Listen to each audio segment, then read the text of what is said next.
관우 특집을 한번 한 적이 있습니다. 기억나세요? 예. 관우 특집을 저하고 한정수 작가가 했고요. 뭐 아시다시피 한정수 작가는 삼국지에 대한 조예가 굉장히 깊습니다. 그래서 우리 한 작가님을 달마토에 데뷔도 시켜야 되겠고 또 부려 먹어야 되잖아요. 그죠? 예. 학회 이사인데 부려 먹어야 되잖아요. 그래서 저는 뭐 삼국지가 전공이 아닌데도 삼국지 다큐멘터리를 4편이나 찍은 인연이 있어서 그래도 수박 겉핥기는 할 수 있을 것 같아서 작년에 관우 특집을 관우 신앙을 중심으로 해서 관우 특집을 했고 올해도 또 부려먹어야 되잖아요. 한 작가님을. 그래서 그러면 제갈량을 하자. 우리 한 작가님이 가장 존경하는 인물입니다. 사마천하고 제갈량을 가장 존경한다고 늘 평소 때 얘기를 하시니까 그러면은 제갈량을 해보자. 근데 이게 아시겠지만은 말을 먼저 꺼내면은 말을 꺼내는 사람이 항상 손해봅니다. 그죠? 예. 저도 또 해야 되니까. 그래서, 삼국지 다큐멘터리 때 경험을 살려서 제갈량에 관해서 여러분들한테 제갈량의 일생을 간단하게 소개를 해드리고, 그 다음에 제갈량한테 이제 후세에 붙인 별칭들 비롯해서 제갈량을 상징하는 단어들이 있습니다. 예를 들면 제갈량 사당이나 삼국지 관련되어 있는 유적지가 하게 되면 이렇게 현판에 뭐 붙어 있잖아요. 글자가. 읽기는 하는데 뜻을 모르는 것들이 대부분이죠. 그죠? 네, 그래서 오늘 제갈량과 관계되어 있는 현판의 글씨들을 한번 해석을 해드리고 과연 제갈량이 후대에 어떤 평가를 받고 있는가. 그리고 제 강의 제목대로 역사는 왜 끊임없이 이 인물을 불러내는가. 그런 문제를 한번 생각을 해보십사 하는 의미에서 시작을 해보도록 하겠습니다. 먼저 제 강의는 영상이 좀 몇 개 됩니다. 그래서 영상들을 좀 먼저 보고 시작을 하도록 할게요.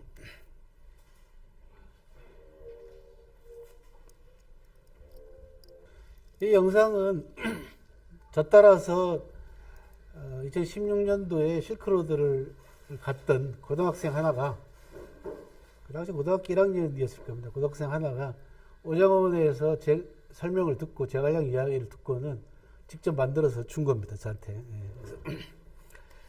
두 번째 영상은 이제 제가 삼국지 다큐멘터리에 나왔던 영상 잠깐 보시겠습니다. 삼국지 다큐멘터리 4편은 모두 다 제 유튜브에 업로드 되어 있습니다. 방송국의 허락을 맡아서 수익은 창출할 수 없습니다만 어쨌든 간에 업로드 시켜놨으니까 보시면 되겠습니다. 벌써 10년 전이네요. 저 다큐를 찍은 지가 2010년도에 찍었으니까 세월이 빠릅니다. 예. 제가 강의 때마다 늘 그런 말씀을 드립니다. 역사는 그 자체로 뒤끝이다. 이거 제 말입니다. 이거는 역사의 법정에는 공소시효가 없고 특히 현대에 와가지고 최근 들어와가지고 제가 역사를 공부하는 사람으로서 강하게 느끼는 것 중에 하나는 뭐냐 그러면 이제는 역사는 기록이 아니라 기억이다. 이런 걸 굉장히 강하게 느낍니다. 그래서 개개인 모두와 그 다음에 집단 지성의 기억이 수시로 필요할 때면 언제든지 그 사건을 또는 그 인물을 소환해서 평가하고 판단하고 단죄하는 시대가 됐습니다. 아까 잠깐 말씀드린 우리 언론의 그 지형과 환경이 이런 변화를 따라가지 못하고 여전히 정치 노름을 하고 있기 때문에 기레기 소리를 지금 듣고 있지 않습니까? 더더군다나 최근에는 뭐 기레기보다 더한 말까지 나왔더라고요. 기대기라고 하더라고요. 그죠? 이런 변화는 결과적으로 나중에 좀 이따가 말씀을 드리겠습니다만은 다음 주에 이제 제 새 책이 나옵니다. 사마천과 노블레스 오블리주라고 하는 새 책이 나오는데 그 책에서도 제가 그런 얘기를 했습니다. 한국의 보수 기득권이 결과적으로 시대적으로 도태될 수밖에 없는 가장 큰 이유 중에 하나는 학습 능력 부족이다. 공부 안 한다라는 겁니다. 정말 그쪽 동네 보면은 공부를 안 합니다. 특히 인문학 공부라는 거는 아예 뭐 담 쌓고 사는 쪽이고, 그리고 이번에 총선 때문에 제가 저쪽에 뭐 소위 우익이라고 하는 그 보수단체들의 유튜브들을 봤더니 거기도 공부라고는 공부의 흔적이라고는 정말 찾아보기 힘들 만큼 메말라 있더라고요. 그래서 궁극적으로 공부라는 거는 인문학적 소양이라는 거는 이 시대를 내가 어떻게 살아야 되는가에 대한 진지한 고민으로 이어지지 않습니까? 그래서 앞으로 한국 사회를 이끌어갈 주도 세력은 노블레스 오블리주를 실천하는 세력만이 한국 사회를 주도할 수 있다라고 하는 결론을 얻었고, 결국은 그 결론을 얻기까지 결국 사마천이 평생을 남겨놓은 고귀한 정신이 노블레스 오블리주다라고 하는 결론하에서 그렇게 말씀을 드렸고, 오늘 소개해드리는 이 인물도 딱 거기에 부합하는 인물입니다. 예. 평생을 노블레스 오블리주로 산 사람이죠. 그죠? 먼저 제갈량의 생애부터 간단하게 살펴보도록 하겠습니다. 참고로 제갈량은 181년에 태어나서 234 외우기 좋죠. 그죠? 234년에 세상을 떠났는데 54세고요. 아까 처음 본 아마추어 영상은 뭐 25 세상 나왔다고 얘기를 하는데 그게 아니고요. 정확하게 27년으로 나눠집니다. 전반부 27년과 유비를 만나가지고 세상을 떠나기까지 27년으로 딱 나눠집니다. 이 사람 생애가 재밌게도 공교롭게도 그런 우연의 일치가 있습니다.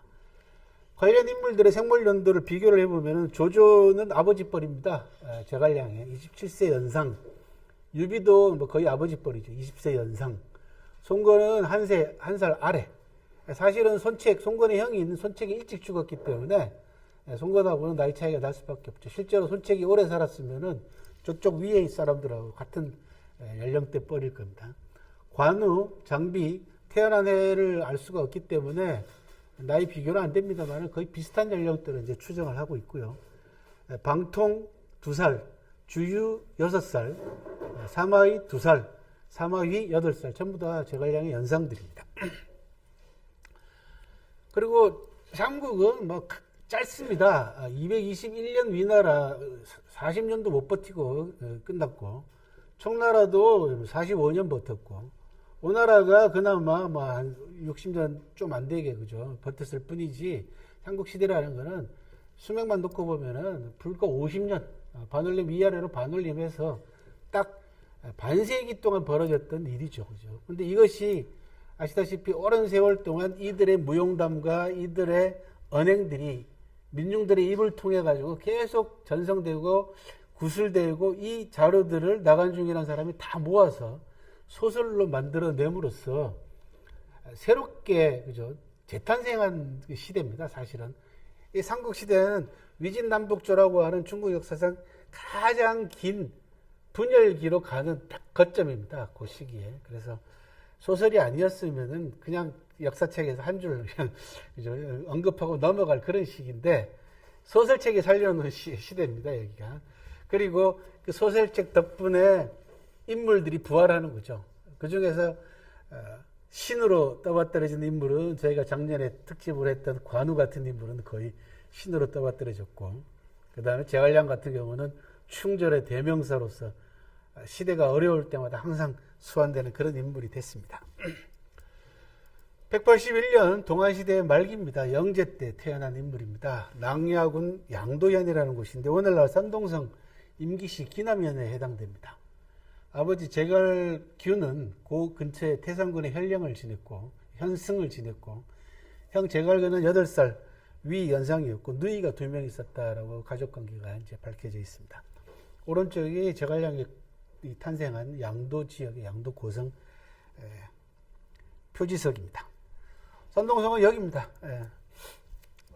이제 뭐 여러분들도 잘 아시다시피 제 강의는 늘 그 지도 그죠 연표가 빠지지 않습니다. 여러분들 눈에 익혀두시기 좋죠, 그죠? 산동성 사람들은 저 빨간 거 잘 보시면 알겠지만 독수리처럼 생겼어요. 저게 오른쪽 뾰족하게 튀어나온 게 머리 부분이고, 그죠? 요 날개 이렇게 이제 펼치고 있는. 그래서 산동성은 홍보할 때마다 늘 자기 지역을 독수리로 이렇게 표현을 합니다. 비상한다는 거죠. 그리고 지도가 이렇습니다. 산동성 제일 아래쪽에 있는 짙은 주황색 기남면이라고 써 있는 여기가 이제 제갈량이 태어난 곳입니다. 익숙한 지명들이 많죠, 그죠? 저기 위해, 연태, 그 밑에 청도, 그죠? 봉래, 뭐 태산, 곡부, 역산, 이거 다 역사적으로 유명한 곳이고, 제가 역사적으로 유명한 것들만 몇 군데 표시했습니다. 저기 증묵이라든지, 그 다음에 요 밑에 있는 거현 같은 경우는 사기에 나오는 아주 유명한 지명입니다. 그 다음에 곡부는 공자님 고향이고요. 그죠? 견성, 요성, 그 다음에 치박, 임치는 춘추시대 때 제나라 수도 지역에 해당되고요. 광요, 해미는 유명한 손자병법, 손무의 고향이라고 서로 지금 싸우고 있는 그런 곳이기도 합니다. 아래쪽 기남이 제갈량이 태어난 곳입니다. 4살 때인 184년에 교과서에도 나오는 황건적, 우리는 옛날에 황건적의 난 이렇게 배웠어요. 지금은 중국은 황건기이라고 부릅니다. 장각이라는 사람이 태평도를 창건을 해가지고 자기 스스로를 대현양사다라고 자칭을 하면서 부족으로 병을 치료하러 다닙니다. 사이비 의사 노릇을 한 거죠, 쉽게 얘기하면은. 그런데 시대가 하도 난세가 되다 보니까 백성들이 먹고 살기 힘이 들다 보니까 저런 미신에 이제 빠지는 거죠. 그래서 10년 만에 무려 수십만 명의 신도를 거느리는 아주 강력한 세력으로 부상을 합니다. 그러면서 이제 이런 그 농민 봉기들이나 이런 사이비 종교 비슷한 사람들은 항상 예언을 만들어냅니다. 우리 기독교에서 얘기하는 하늘나라 간다는 거죠. 휴거 이런 거 만들어내듯이 갑자년이 되면은 대기라다. 그때가 되면은 창천은 죽고, 그죠? 푸른 하늘은 죽고, 이거는 이제 한나라를 얘기합니다. 그 다음에 황천이 들어선다. 그런 뜻이에요. 황천은 여기 태평도의 기본 색깔입니다. 누런 색깔이죠. 그렇게 해서 3월 초에 갑자년에 3월 초에 봉기 계획을 세웠는데 여기 사전에 봉기 계획이 누설됩니다. 그래서 앞당겨 가지고 2월 달에 봉기를 합니다. 앞당겨지긴 했습니다만 전국적인 규모로 휩습니다. 황건기가. 근데 8월 달에 장각이 죽어버립니다. 그래서 11월 무렵에 석 달 무렵, 그러니까 약 8개월 만에 황건군들이 모두 다 괴멸되고 분산되는 그런 사건이, 큰 사건이 있었습니다. 제갈량 나이는 4살밖에 되진 않았습니다만은 아마 가장 많은 이야기를 듣고 살았을 겁니다. 제갈량이 크면서 황건기의 여세라든지 기세라든지 역량 이런 부분들, 긍정적이든 부정적이든지 간에 아마 가장 많은 이야기를 제갈량이 듣고 아마 성장을 했을 걸로 보입니다. 9살, 10살 무렵 이제 초등학교 가서 2, 3학년 될 무렵 되면은요, 영제가 사망하고 유변이 소재로 이제 즉위를 하고요. 원소가 황간 십상시를 살해합니다. 잘 아시죠? 그죠? 예. 수염 없는 것들은 모조리 다 죽여라 해서 들어가서 십상시를 살해하는 사건이 있었고, 9월 달에 동탁이 소재를 폐위시키고 헌재를 옹립합니다. 동탁이 그 당시에 강력한 세력으로 주도권을 쥘 수가 있었음에도 불구하고 나중에 실패하게 되는 가장 큰 원인 중에 하나는 황제를 죽이고 새 황제를 옹립한 겁니다. 그러니까 제왕체제 내에서 동안이 부패하고 썩긴 했습니다만 백성들 생각은 황제를 죽이는 거는 이거는 이제 반역이죠. 그죠? 그러니까 조조가 다른 사람들하고 차별되는 가장 큰 이유 중에 하나는 황제를 세워놓은 상태에서 실권을 휘둘렀다는 거죠. 황제가 있는 상태에서. 얼마든지 조조는 자기가 황제가 될 수 있었지 않습니까? 그런데도 모든 그 조직이나 나라에는 이 물리력이 작용을 하는데요. 3가지 물리력이 항상 작용을 합니다. 하나는 뭐냐 그러면은 원심력이죠. 그 조직이 쇠퇴하거나 나라가 혼란스러우면 거기로부터 멀어지려고 하는 물리력이 작용을 합니다. 그 다음에 새로운 리더가 들어서거나 새로운 정권이 수립이 되면 그 정권에 빨리 다가서려고 하는, 그죠? 예. 그런 힘도 또 작용을 합니다. 또 하나는 관성력이 작용합니다. 습관 들어있는 거죠. 그래서 변화를 거부하는 것은 결국 이 관성력이 작용을 합니다. 그러니까 황제를 죽인다라는 것은 백성들 입장에서는 용납이 안 되는 거죠. 동탁은 그런 관성력 같은 것을 사실 제대로 파악을 못하고 자기가 힘이 있으니까 황제를 죽이고 헌제를 옹립을 했습니다. 그리고 어느 폐허가 된 낙양을 버리고 190년, 그러니까 제갈량 나이 10살 때 장안으로 천도를 합니다. 이런 사건이 있었고요. 12살 때 사도 왕륜이 삼국지에서는 유명한 초선을 이용해가지고 여포하고를 이간질시켜서 죽였다 이게 나오죠. 미인계가 나오는데 이거는 이제 소설이고요. 사도 왕륜이 어쨌든 간에 동탁을 살해합니다. 그 12월 달에 조조가 등장을 하는데 항복한 청주 지역의 황건 일당을 수습해가지고 청주병이라고 하는 자기 군단으로 재구성을 합니다. 이게 조조의 탁월한 조직 능력을 볼 수 있는 부분들이 이런 부분들입니다. 제갈량 나이 13살 때 조조가 아버지 조승을 죽인 서주군의 우두머리인 도겸을 공략하고 서주를 완전히 쑥대밭으로 만들어버립니다. 조조가 대단히 조조의 잔인한 면모가 이 사건 때 보여줬고요. 요 무렵에 제갈량이, 그러니까 중학교 들어갈 나이 무렵에 제갈량이 산동을 떠나서 하남 남영으로 왔는지 호북성 양번 양양 융중으로 왔는지 이것도 지금 중국 둘이가 싸우고 있습니다. 서로 자기들이, 그러니까 우리 옛날에 홍길동 놓고 강릉하고 장성이 싸웠지 않습니까? 근데 뭐 홍길동의 근거지는 사실 싸울 거리가 못 됩니다. 말이 안 됩니다. 그거는 혹인이라는 저자하고 관계가 있는 부분이지. 강릉 같은 경우는 홍길동의 모든 활동 기록은 전부 다 전라도에서 이루어집니다. 전라도에서. 홍길동은 실존 인물입니다. 실록에도 나옵니다. 실록에도. 잡혔는데 행방불명됩니다. 그 후에 홍길동을 어떻게 죽였다 살렸다 기록이 전혀 없습니다. 그래서 나중에 허균이 그 기록을 바탕으로 해서 율도국으로 건너가서 왕이 됐다라고 하는 아주 이상적인 마무리를 했죠. 홍길동의 활약이 어느 정도였냐 그러면은 제가 살고 있는 전남 영광에까지 와가지고 쌀을 훔쳐갑니다. 영광에 부용창회라고 해서 조창이 하나 있었어요. 그러니까 전남 지역의 곡창지대에서 쌀 같은 걸 수확하면은 조운선이라고 해서 배에다가 싣고 서울까지 올려보내거든요. 그러면 거쳐서 보관하는 창고가 있어야 되잖아요. 그게 조창이라고 합니다. 그게 영광의 조창은 부용창이라고 이름을 불렀어요. 기록에 보면은 홍길동이 여기까지 와가지고 장성 일대에서 놀다가 여기까지 와가지고 쌀이 여기 있으니까 부용창을 풀었다라고 하는 그런 기록이 남아 있습니다. 심심하게 끝났어요. 논쟁이. 논쟁할 것도 없죠. 그래서 지금 장성에 가면은 홍길동 지역 그 고향 쪽에 여러 가지가 지금 이제 다 복원이 됐거나 기념관들, 그 다음에 뭐 놀이 동산 이런 것들이 서 있고요. 말씀 나온 김에 또 하나 말씀을 드리자면은 전남 곡성이 심청 축제를 해요. 심청이, 홍여 심청이. 이것도 굉장히 웃긴 겁니다. 심청이는 저기 쪽이에요. 황해도 쪽이고, 그 다음에 어디 백령도 이런 쪽 가야지 전설이 남아 있거든요. 그럼 왜 해피려면은 전남 곡성이 심청 주장을 했냐? 그 곡성 지역에 가면은 절이 하나 있습니다. 절 이름 제 생각이 안 나는데, 절에서 불교 설하고 관계되어 있는 기록이 나왔는데, 그 기록이 나오는 게 심청설하고 너무 똑같아. 관음상가 아마 그럴 겁니다. 그러니까 그 당시에 초창기 때 그러니까 20세기 1999년 이후로 2000년 무렵에 지역사회에 축제라든지 뭐 이런 것들이 막 난리가 났었어요. 그러니까 곡성이 잘 됐다 싶어가지고 교수 하나 붙여가지고 이걸 심청설화의 원형이다. 이게 우리 고장에서 발견됐으니까 심청이 우리 고장 사람이다. 해가지고 심청 축제를 한 거죠. 북쪽에서 뭐 우리 거라고 주장도 못하니까 그죠.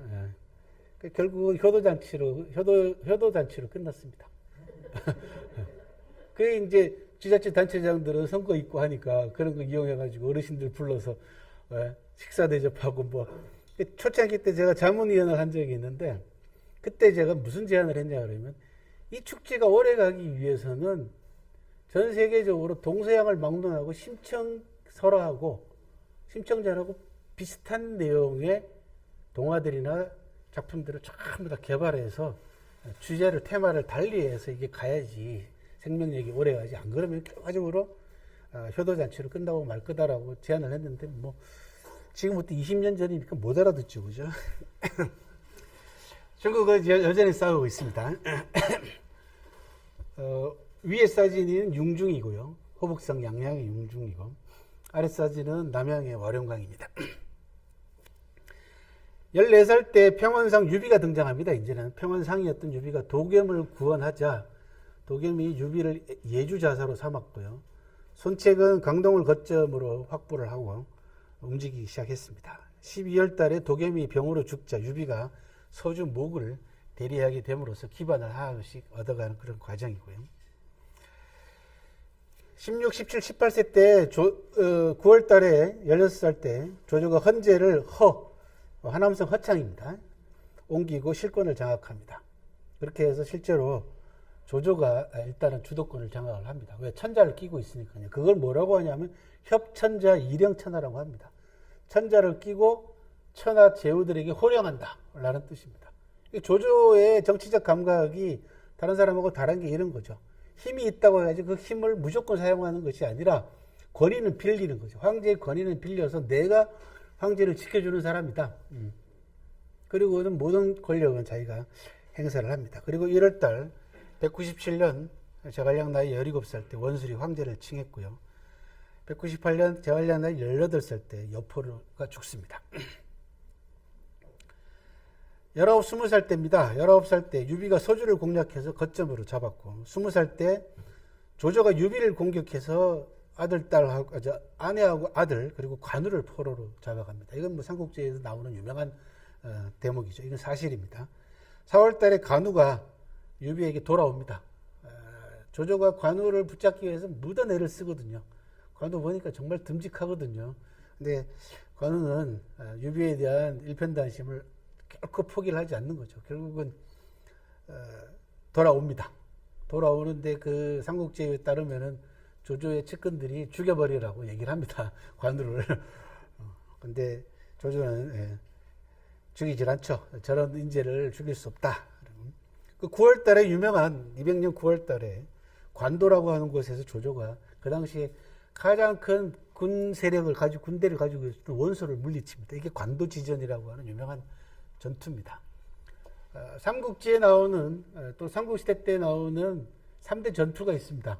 그 가운데 관도 전투가 하나고 또 하나는요 적벽, 또 하나는요 이릉 전투, 이렇게 세 전투를 삼국지에 나오는 또는 삼국시대 때 3대 전투라고 부릅니다. 23살, 25 무렵에 드디어 이제 제갈량이 세상을 나오기 이제 바로 직전입니다. 신의 화타가 23살 때인 203년에 세상을 떠납니다. 오른쪽이 화타고 왼쪽이 이제 화타의 상인데 이게 이제 허창에 가면은 다 조성이 되어 있고요. 실제로 화타는 실존 인물입니다. 삼국지에는 화타가 무슨 뭐 관우의 어깨에 박힌 그죠? 화살촉을 빼내고 수술을 하고 조조가 두통에 시달리니까 두개골을 빠개서 수술을 해야 된다고 했다가 그게 화가 나가지고 조조가 죽였다 이런 얘기가 나오는데 실제로는 두 사람 만난 적이 없습니다. 실제로는. 그러니까 삼국지에 나오는 화타는 실존 인물 화타하고는 관계가 없습니다. 화타는 중국 역사상 최초로 외과 수술 전문입니다. 그리고 마취제를 발명한 그런 의사이기도 합니다. 이때 재밌게도 동안 말기부터 시작해서 삼국시대에 이르는 요 시기 때 중국의 의학사에 굉장히 중요한 인물들이 나타납니다. 화타도 그렇고 좀 이따가 이제 말씀드릴 장준경이라고 하는 유명한 중국에서는 의성이라고 불리는 사람도 나타나거든요. 그래서 중국 의학사 한 획을 걷는 인물이 세상을 떠났습니다.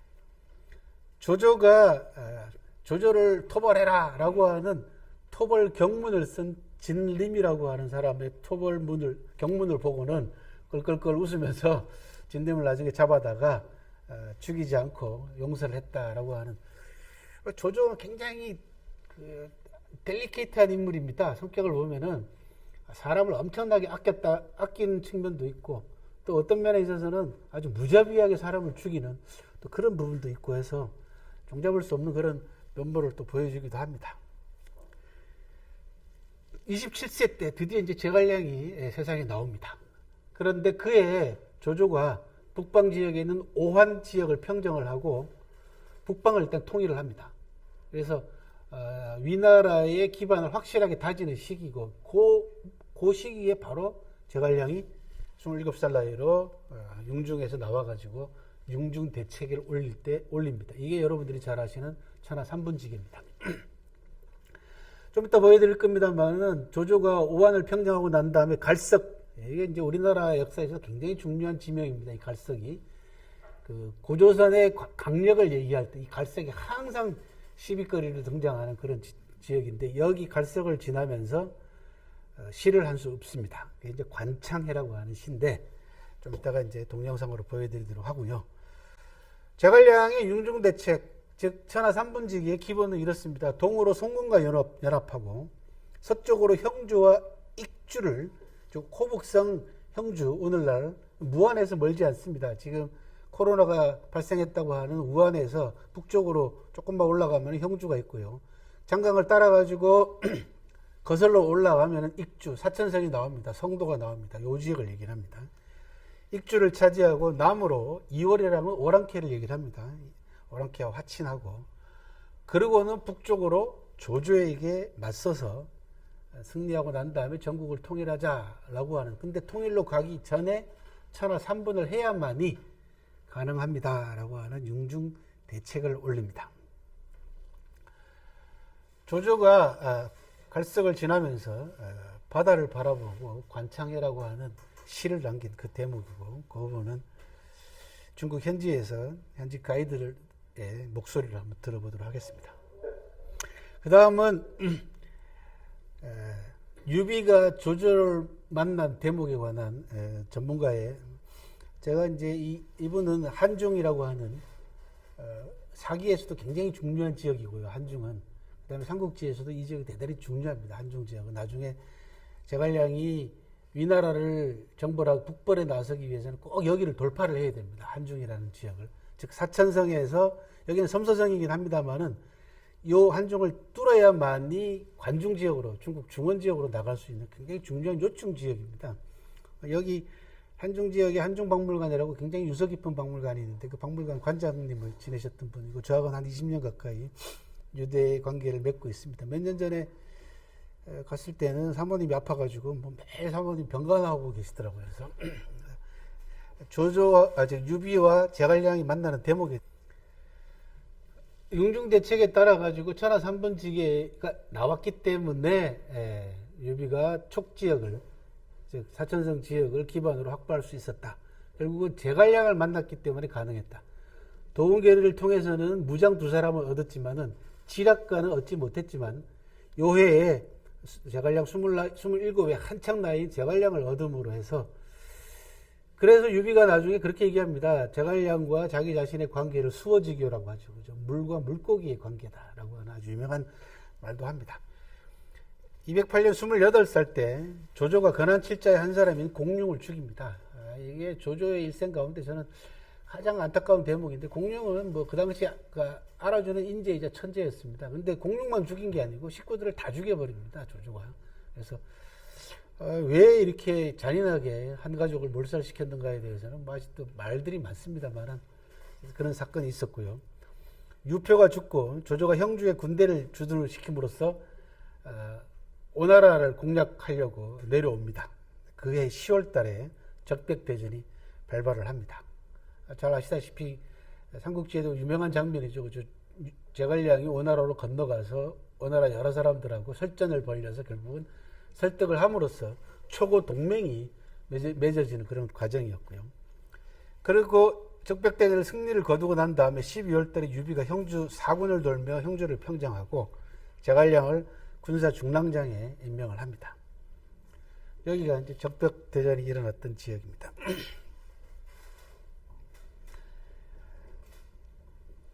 (209년) 29살 때부터 213년 33세까지 큰 사건들을 훑어보면요, 유비가 형주목이 돼서 형주를 장악했고요. 주유가 조조의 군을 격파하고 강릉을 점거합니다. 송건이 형주를 유비에게 빌려줍니다. 적백대전이 이렇게 이제 마무리된 겁니다.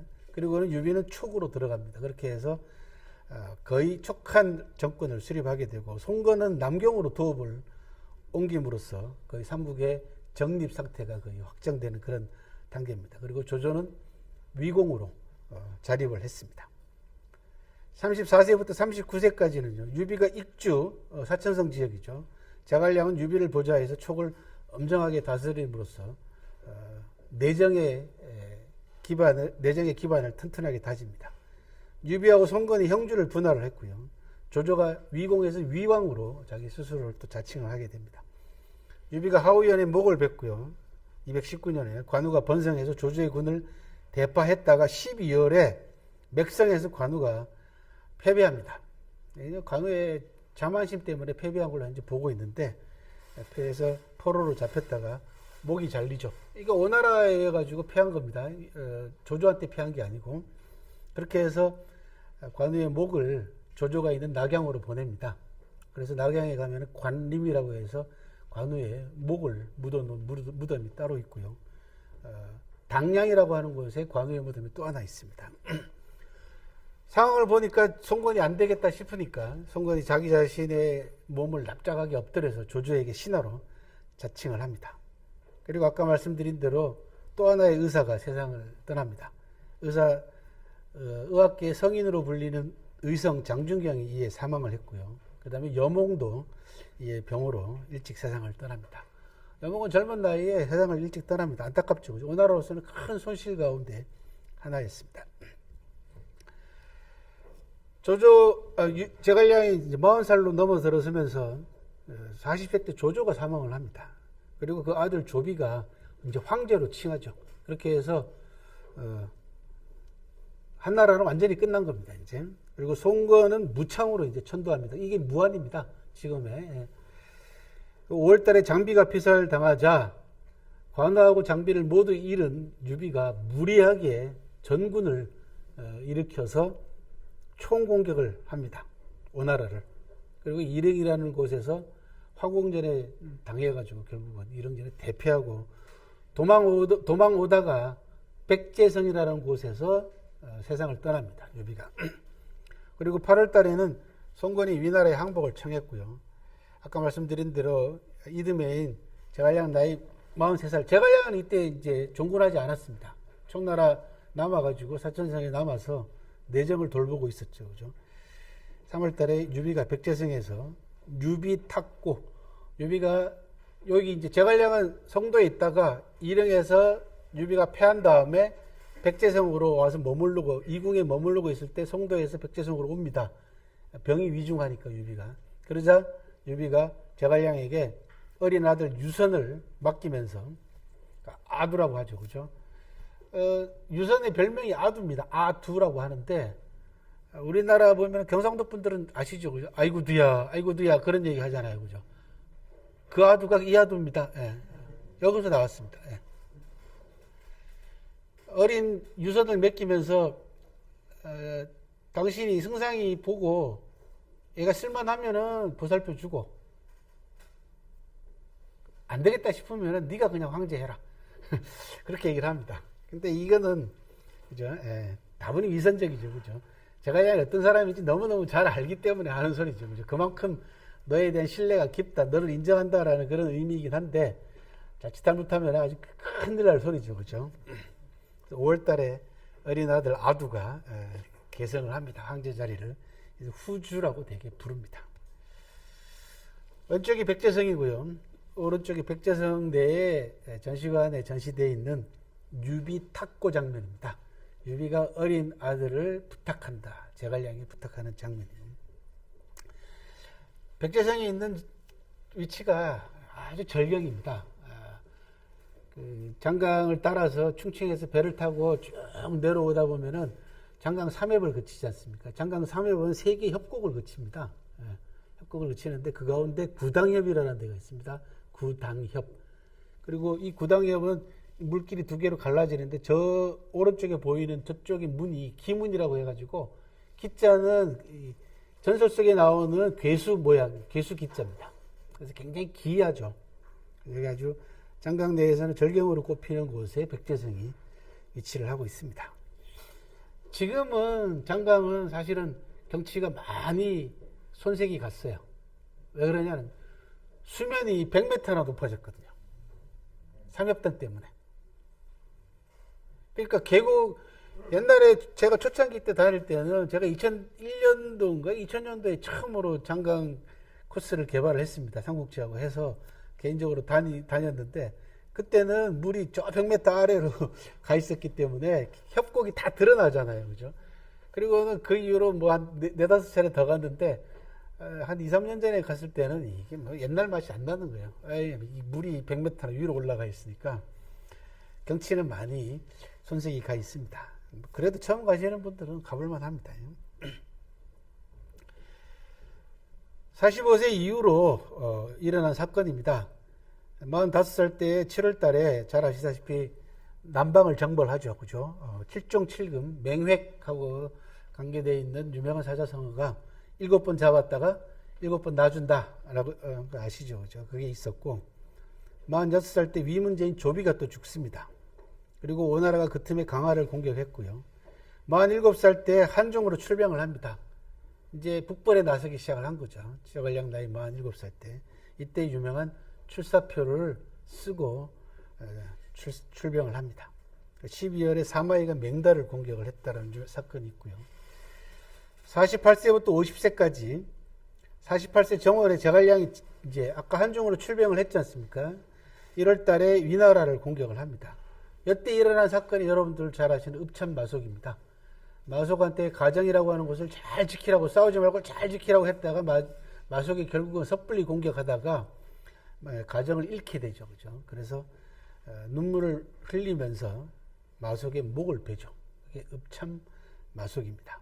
그리고 강류라고 하는 장수가 투항을 해옵니다. 그리고 12월 달에 2차 북벌이 이루어졌고, 공선연애라는 사람이 공선씨가 요동 지역에서 이제 자립을 합니다. 위나라가 이제 통제권이 약화되다 보니까 북방 지역에, 요동 지역에 공선씨가 독립된 세력으로 자립을 합니다. 근데 이 공선씨 세력은 고구려하고도 관계가 있습니다. 나중에 이제 보면은, 다음 해인가 보면은 사마의가 공선연을 공격을 합니다. 그때 고구려가 위나라를 도와줍니다. 이때 사마의는 위나라에 있었거든요. 그리고는 위나라로부터 고구려가 인정을 받죠. 위나라를 도와줬으니까. 그리고는 잠깐 요동 지역이 비어있는 상태에서 고구려가 서안평 지역을 공격해가지고 땅을 뺏어버립니다. 요동 지역을. 그렇게 해서 위나라가 화가 나가지고 고구려를 공격한 사건이 잘 아시는 광구검이 침략해온 사건입니다.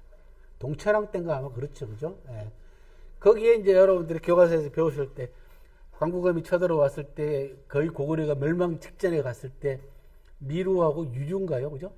예, 이 두 사람이 첩자 노릇을 해가지고 결국 자기 목숨을 바쳐서 위나라의 침략군을 물리쳤다라고 하는 그 기록이 삼국사에 나옵니다. 그래서 이 공선씨는 고구려하고도 관계가 있습니다. 49세 때 봄에 3차 북벌이 이루어집니다. 이때 후주 유선은요, 제갈량을 이제 승상에 임명함으로써 절대 신임을 보여줬고요. 4월 달에 송건이 황제를 칭했고요. 제일 늦게 황제를 칭한 겁니다. 6월 달에 초고 동맹이, 2차 초고 동맹이 성립이 됐습니다. 8월 달에 제갈량이 송고 지역에, 이것도 섬서성 지역입니다. 한중하고 가까운 지역입니다. 주둔을 했고, 세상을 떠나기 전엔 51세, 52세, 53세 때, 일단 51세 때 4차 북벌에 나섭니다. 그리고 아까 말씀드린 대로 위나라가 1차로 공선전을 토벌해줘. 이때 이제 사마이가 공격을 했고요. 조조의 아들인 조식이 이때 사망을 합니다. 그리고 제갈량이 53세 때 식량 운반 등을 위한 모구와 유마를 제작했다라고 하는 그런 기록이 남아 있습니다. 여기 왼쪽 사진은 제갈량이 모구 유마를 제작했다라고 하는 모구 유마 제작처입니다. 그리고 오른쪽 위는 백제성에 남아있는 모구 유마를 이용해 가지고 식량을 나르는 장면을 그린 벽화고, 오른쪽은 무사에 전시되어 있는 모구 유마 모형입니다. 요즘 만든 거죠. 그죠? 그리고 234년 54세 때 제갈량이 5차 북벌에 나섰다가 오장훈 군중에서 병사합니다. 과로사입니다. 예, 예. 다른 거 아닙니다. 과로사입니다. 예. 과로사입니다. 그리고 섬서성 면현 정군산이라는 곳에 지금 무덤이 남아 있습니다. 왼쪽이 오장훈 제갈량 사당이고요. 오른쪽이 면현의 제갈량 무덤이고, 아래쪽이 오장훈의 모습입니다.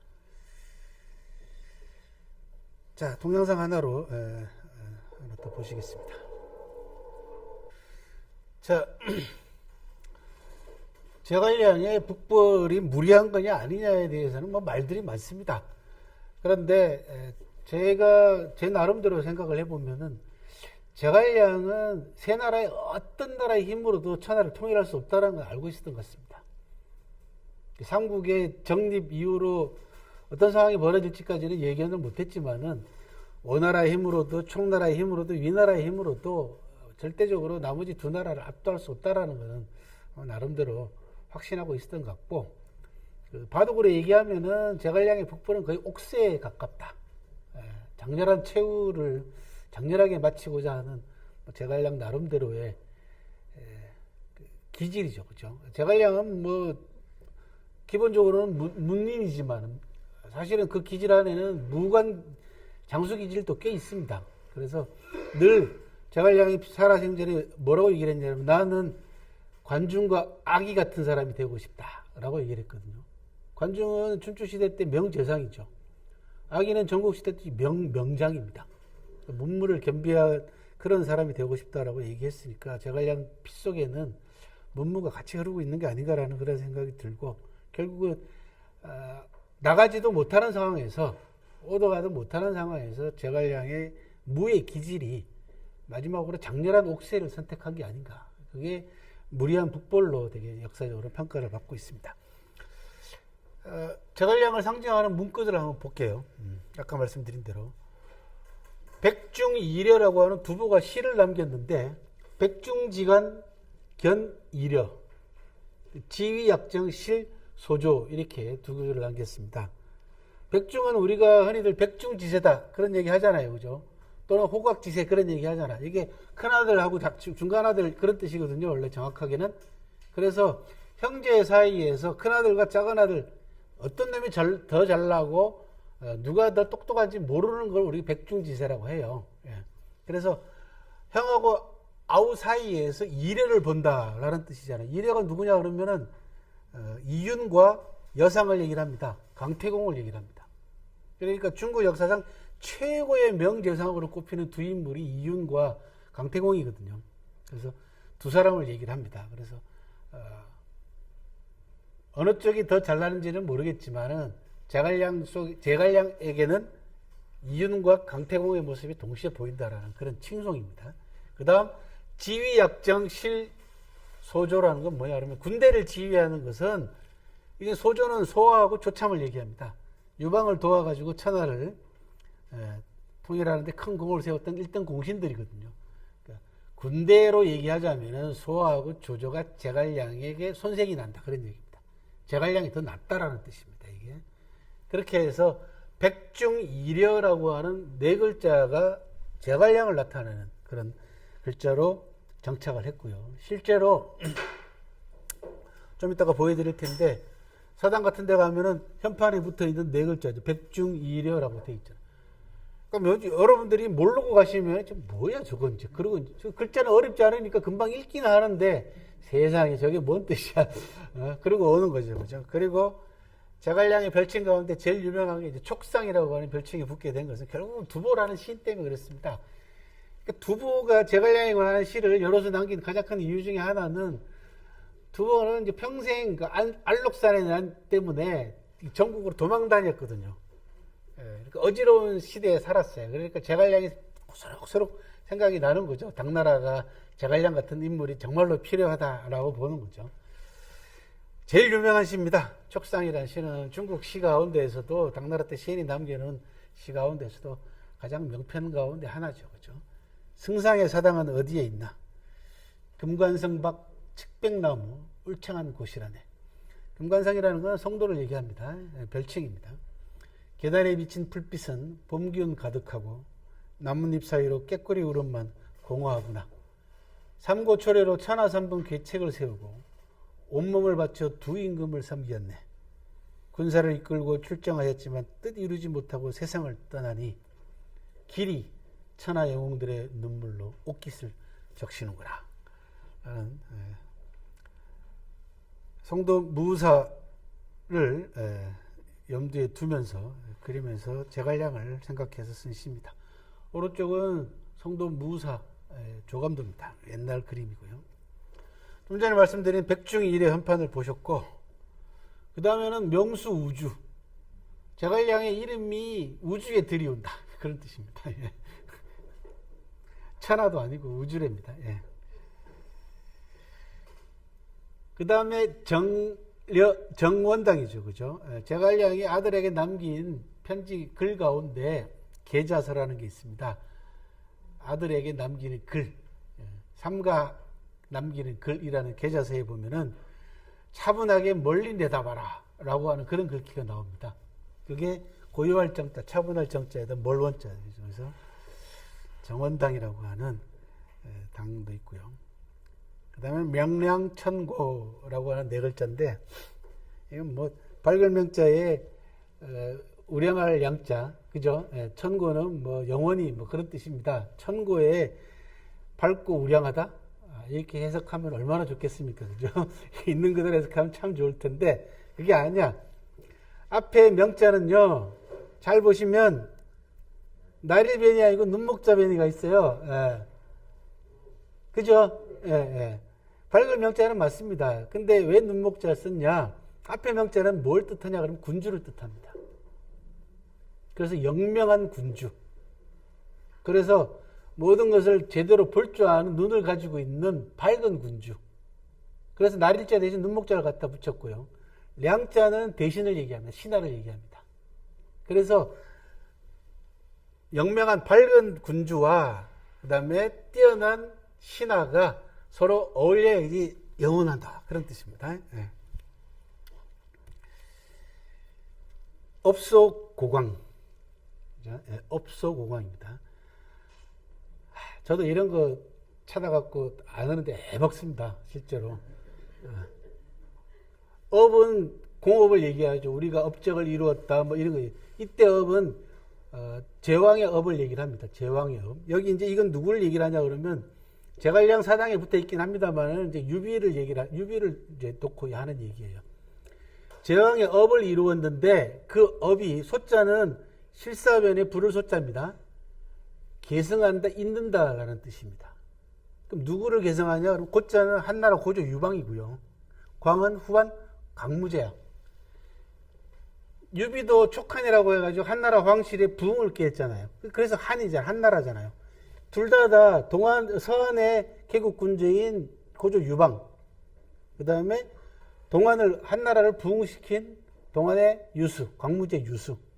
그렇게 해서 황제업이 고조 유방과 후한 광무제 유수를 잇는다, 계승한다 라는 뜻입니다. 예.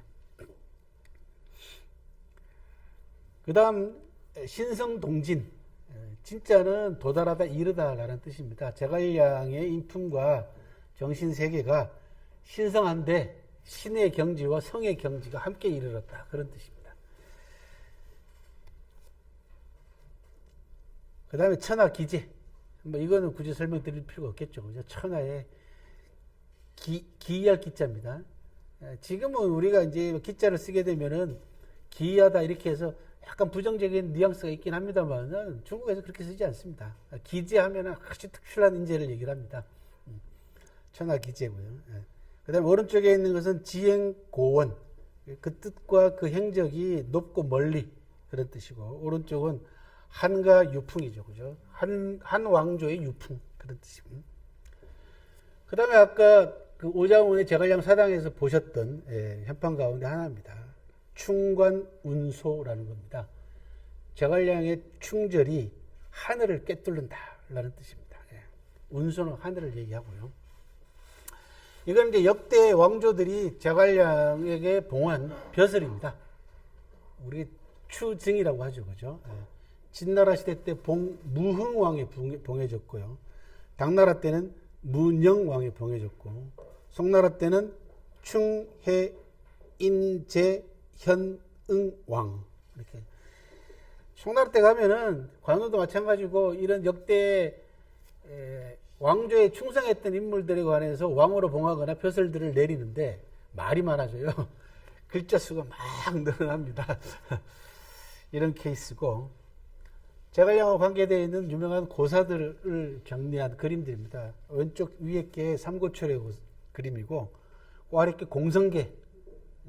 36개에 나오는 공성계죠. 성을 비워놓고 사마이를 당황시켰다라는 공성계고, 가운데 게 모구 유마고요. 오른쪽 게 오나라로 건너가서 설전군유라고 합니다.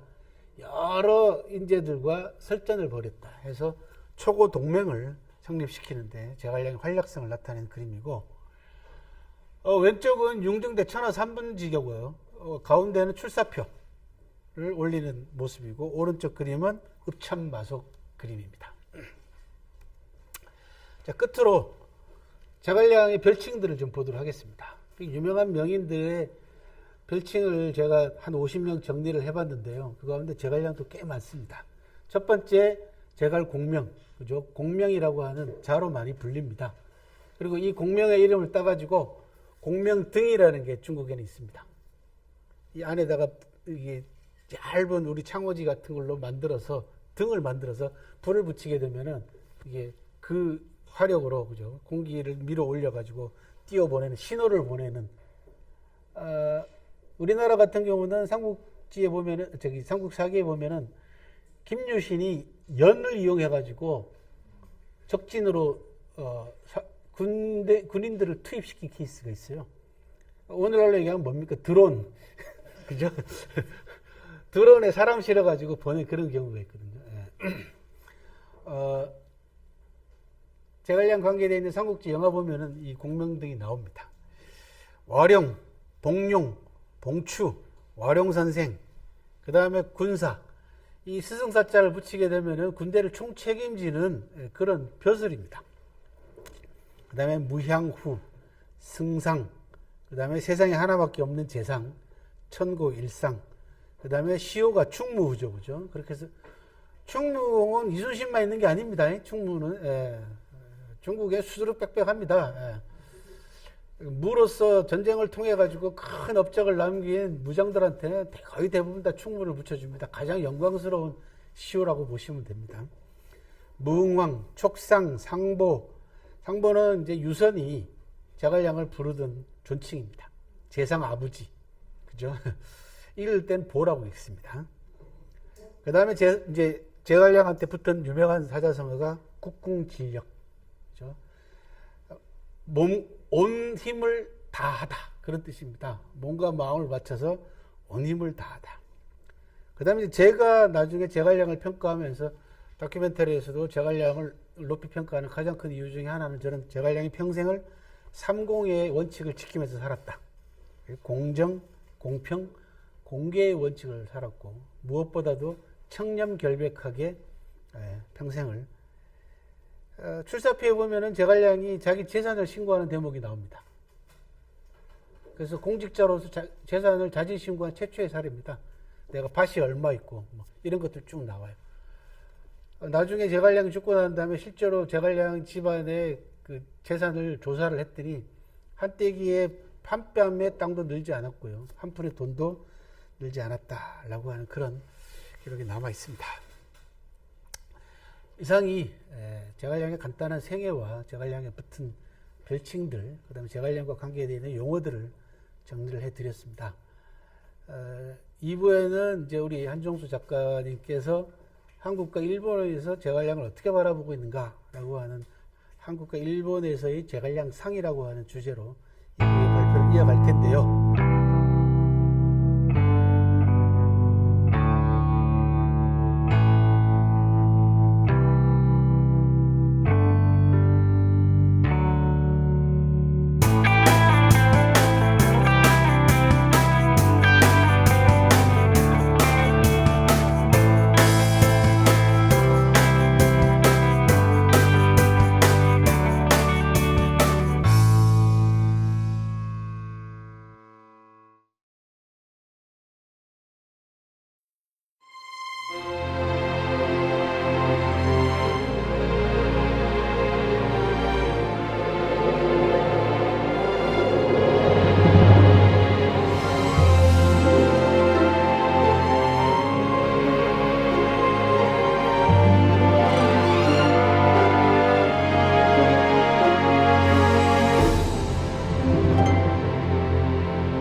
예, 원래 그 순서는 제가 먼저 하고 김영수 교수님이 하기로 했었는데 아무래도 이제 중국이 본토니까 제갈량한테는 그 얘기를 먼저 듣고 나중에 하는 게 낫다고 생각해서 순서를 이렇게 했으니까 그건 좀 양해를 부탁드립니다. 그리고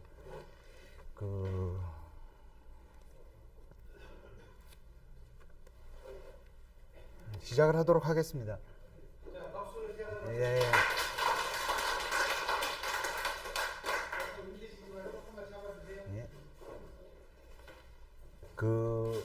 삼국시대와 우리나라 삼국시대입니다. 우리나라 삼국시대와 통일신라 시대 때는 제갈량에 대한 기록을 찾아볼 수가 없습니다. 근데 혹시라도 아주 고수분들이 계셔서 찾아주시면 대단히 감사드리겠고요. 근데 다만 최치원, 유명한 최치원이 개원필경에, 근데 최치원이 원래 당나라에서 벼슬을 했었죠. 과거를 합격해가지고. 그래서 거기서 당나라에서 벼슬을 할 때 모구와 유마를 썼다는 기록이 남아 있습니다. 그래서 요 정도로밖에 이제 말씀드릴 게 없고, 이제 그 다음에 고려시대 때는 이제 유명한 학자인 이재현이 원나라 때 중국을 가면서 무사를 갔었던 적이 있었던 거예요. 그래서 제갈공명의 사당에서라는 시를 남겼습니다. 그래서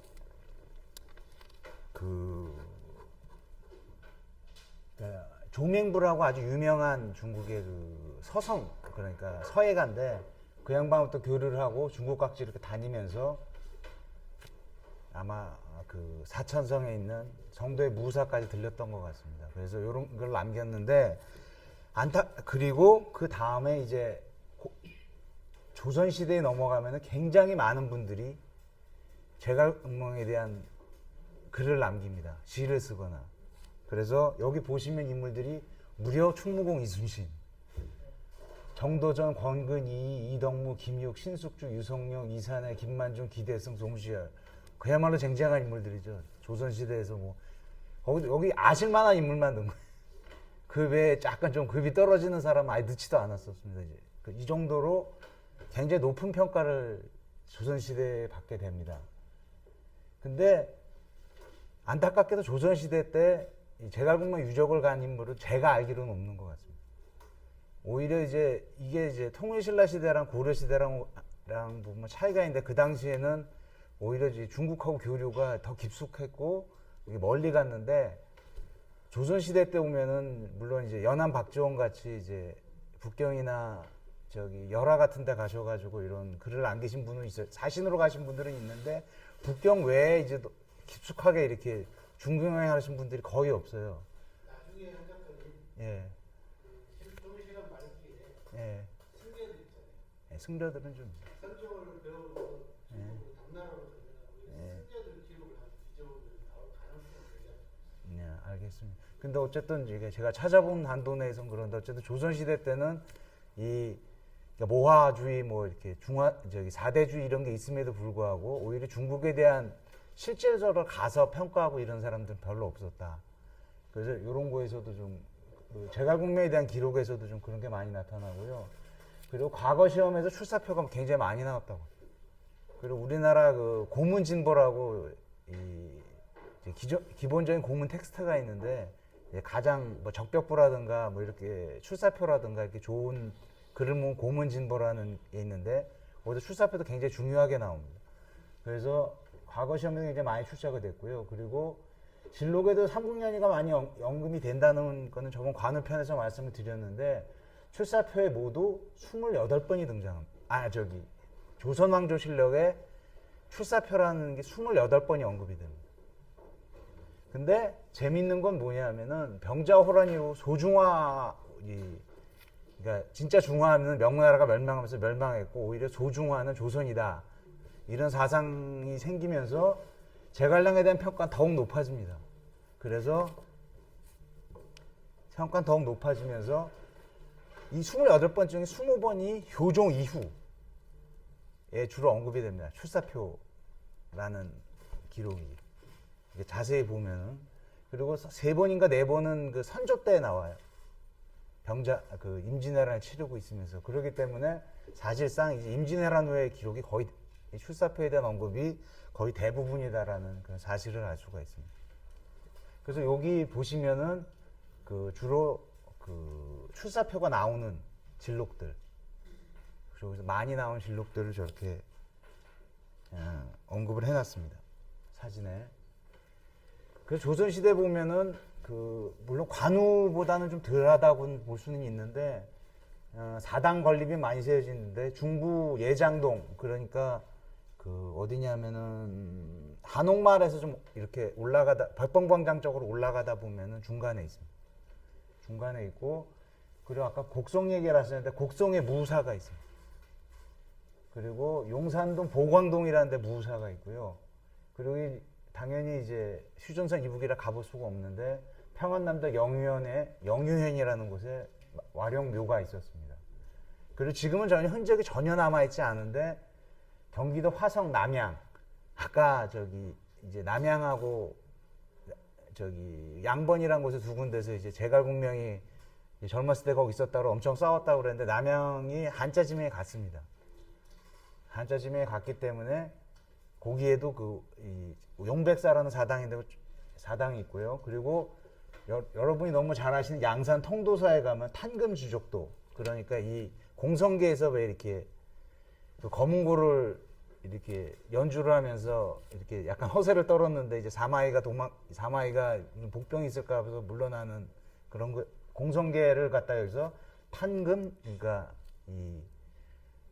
검은고를 타서 적을 내쫓았다라는 탄금주적도 하고 삼고초려도가 그림이 있습니다. 이런 것들이 조선시대 때 있었던 제갈공명에 대한 주로 유적들이나 이런 관련 그림들인데, 이것도 역시 혹시 더 알고 계신 분이라든가 있으시면은 말씀해 주시면 정말 감사하겠습니다.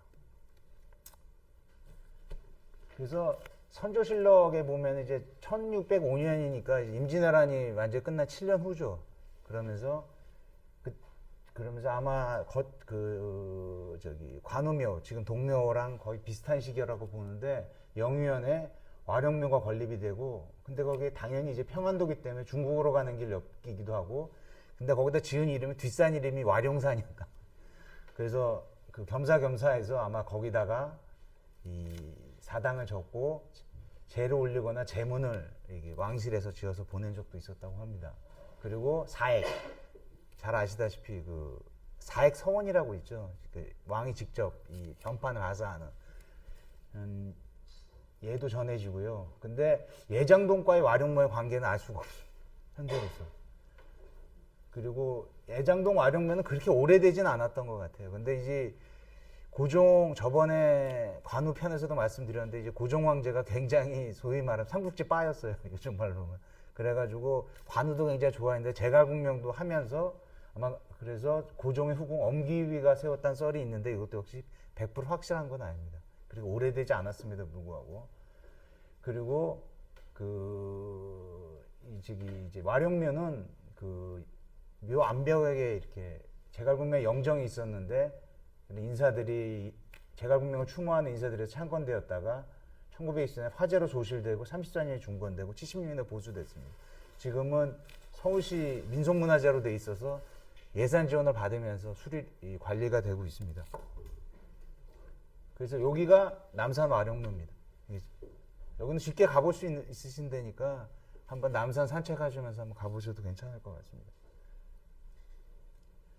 저 옆에 보시면은 이제 주련이라고 하죠. 이렇게 기둥에다가 쓴 글들 보면은 어포에서 팔진도, 그러니까 돌로 만든 팔진도로 해가지고 육손이 길을 잃었다라는 기록이 주련이고요. 옆에는 적벽에서 화공을 가해서 맹덕에 함대를 태웠다, 이런 겁니다. 그래서 보면은 이 주련을 양쪽을 이렇게 그리고 옆에는 이제 천하 3분을 했다, 이런 주련인데, 그러니까 위나라랑 오나라를 다 물리쳤다, 이런 그래서 삼국 제일의 인물이다라고 하는 걸 이렇게 강조를 한 것 같습니다. 여기 이제 올라가는 길이고요. 저 밑이 이제 남산 아까 그 한옥마을에서 백범 광장으로 가는 길 중간에 이렇게 있고 밑에서 바라보면 저렇습니다. 이게 보광동 무우사인데 이 둔지산이라고 그 용산에 그 어디냐면은 국방부 있죠. 예, 국방부 쪽에 그 약간 언덕을 갔다가 원래 둔지산이라고 있습니다. 그쪽에 원래 이 사당이 있었다고 그러는데 거기가 일본군 기지가 되고 이러면서 그 기지가 확대가 되면서 철거가 되니까 지금 보광동으로 이전을 했고 세 번 있기 1년에 3번 제사를 지낸다고 합니다. 주택가 한가운데 있습니다. 그리고 여기는 곡성 무우사인데 그 제갈씨가 한국에도 있습니다. 제갈성렬이라고 그 유명한 스케이트 선수 있었는데 스케이트 선수가 있는데 주로 전라남도에 많이 살아요. 특히 신안 쪽에서 많이 살아요. 그래서 거기 있는 분들이 일부 곡성에 가서 요 무우사를 참관을 했다고. 그래서 요 그림은 영유현 와룡묘의 초상화를 그대로 베꼈다고 하는데 전설은 그런데 저쪽에 있는 초상을 확인할 수가 없기 때문에 100% 알 수는 없는 상황입니다. 여기 무우사 이렇게 돼 있고요. 그 다음에 재밌는 게 이제 남양 용백사라고 하는데 아까 이제 화성 남양 일대가 지명이 같기 때문에 그 지역 유생들이 1666년에 창건을 했다고 합니다. 그래서 현종이 이제 용백사라는 사액을 하사를 했는데 용백사는 아까 이제 김 교수님이 말씀 것처럼 와룡의 룡 그리고 아까 그 촉상이라는 시 두보의 축성이라는 시에서 측백나무 우거졌다라는 표현이 나오거든요. 거기서 백자를 따가지고 아마 용백사라는 그 사당 이름을 줬던 것 같은데 일제강점기 때 살아서 흔적조차 전혀 남아있지 않습니다. 그래서 여기 사진 보면 이상하게 또 왜 용백사라고 해놓고 와룡루가 있냐 이렇게 얘기를 하실 텐데 그 남양부 관아에 또 지금 거의 다 없어졌는데 그러니까 요게 전통이 돼서 그 제갈국명 관련된 뭐 이렇게 현판이라는 걸 많이 달았던 것 같습니다. 그런데 유일하게 어떤 분이 그 남양부 관아에 걸려 있었던 이 현판을 보관하고 있다가 기증을 하셨어요. 화성시에. 근데 그게 와룡루라고 합니다. 이거는 그 아까 사당하고는 관계없고 그 옆에 있는 관청의 그 현판인데 어쨌든 지금 남아있는 게 이거밖에 없기 때문에 이렇게 했으니까 그렇게 이해해 주시고 어쨌든 그 남양에도 용백사라는 게 있었다라는 걸 알아주셨으면 고맙겠습니다. 그 다음에 아까 그 이제 조선시대 때 쟁쟁한 인물들이 제갈공명에 대한 글을 많이 남겼는데 그 중에 이제 당연히 이제 충무공 이순신 장군이시죠. 근데 요거 읽기 전에 그 이순신 장군하고 제갈량하고 굉장히 비슷한 점이 많습니다. 우선 첫 번째 아까 충무라고 했는데 이순신 장군이 지호가 충무고요. 또 정말 재미있는 게 두 분 다 54살에 돌아가셨어요. 그리고 마지막 전투에 돌아가셨다. 이것도 공통점이고 더 공교로운 건 뭐냐면은 제갈량이 5차 북보를 하면서 모두 7년을 전쟁터에 있었습니다. 정도에도 돌아가지 않고. 근데 임진왜란이 딱 7년 걸렸어요. 그래서 말년 정말 이게 좀 기이할 정도로 특히 말년이 너무 이제 비슷한 운명을 가지신 두 위인이신데 이제 거기 특히 정유재란 때 이 명나라에서 주군도 보내주죠. 그래서 이제 진린이라는 제독이 오는데 책 이름 자체가 정조 때 충무공 전설하고 충무공에 관한 모든 책들을 다 모읍니다. 기록들을 모아서 정리를 하는데 이 정조대왕이 그러니까 좀 표현을 하자면 이순신 빠였던 거죠. 그래서 이렇게 했는데 그 기록에 뭐냐면은 내가 밤이면 천문을 보는데 동방의 대장별이 희미해지니까 공에게 화를 미칠 것 같으니 제갈무후께서 하시는 수명 연장을 좀 했으면 좋겠다라는 기록이 나옵니다. 근데 아마 기억하실 거예요. 제갈공명의 마지막 오장원에서 이렇게 하늘에 빌어가지고 수명을 늘리는 그런 게 나오는데 근데 위원이 뭐 이렇게 촛대를 쳐가지고 초를 쳐버리는데 뭐 실제로 있었던 일은 아니죠. 어쨌든 이런 걸 쓰니까 충무공께서 뭐라고 하냐면 내가 충성이 무만 못하고 덕망이 무만 못하고 제주가 무만 못하니 무의 법을 따른다 한들 하늘이 들어줄 리 있으리오라고 스스로 자기 제갈량보다 자신을 낮춥니다. 그리고 이거랑 별개로 또 시를 하나 쓰신 게 있는데 중원을 회복하던 제갈량이 생각나고 위기를 막아대던 곽자이, 그러니까 이 당나라를 구한 아주 명장 중의 명장입니다. 가 그립구나라는 시도 남긴 적이 있습니다. 그래서 그 이순신 장군도 굉장히 이제 제갈량을 존경하고 따랐던 인물이라고 이렇게 할 수가 있겠죠. 그래서 나중에 이순신 장군이라든가 이런 거 같이 보시면 같이 평가해 보시는 거 괜찮을 것 같습니다. 그리고 신숙주랑 이산해 두 분의 시가 남아져 있습니다. 신숙주는 뭐 아시다시피 이제 세종 세조 때 최고 명신 중에 하나고요. 이산해는 그 선조 때 영의정을 지내면서 그 국난을 이겨냈던 아주 명신들인데 모두 이런 꽤 극찬을 하는 시를 이렇게 남겼습니다. 근데 그 두 개 다 이제 공통점이 있는 게 성패를 따르는, 그러니까 승패, 성공과 실패가 중요한 게 아니다. 그 사람이 한 게 중요하다라는 시를 이렇게 남겼습니다. 근데 그 나무 위키를 쳐보시면은 제갈량 쳐보시면은 우리나라 그 외에 요건 이제 시고요. 글로 그 제갈량에 대한 그 이제 존경이라든가 평가라든가 한 인물들이 아까 소개시켜드린 인물들께 쭉 엄청나게 길게 나와. 그래서 나무 위키는 간단히 보실 수 있으니까 거기만 봐도 정리를 잘 해놨습니다. 굉장히 그 나무 위키 정리하는 사람도 어마어마한 뭐 제갈량 팬인 것 같습니다.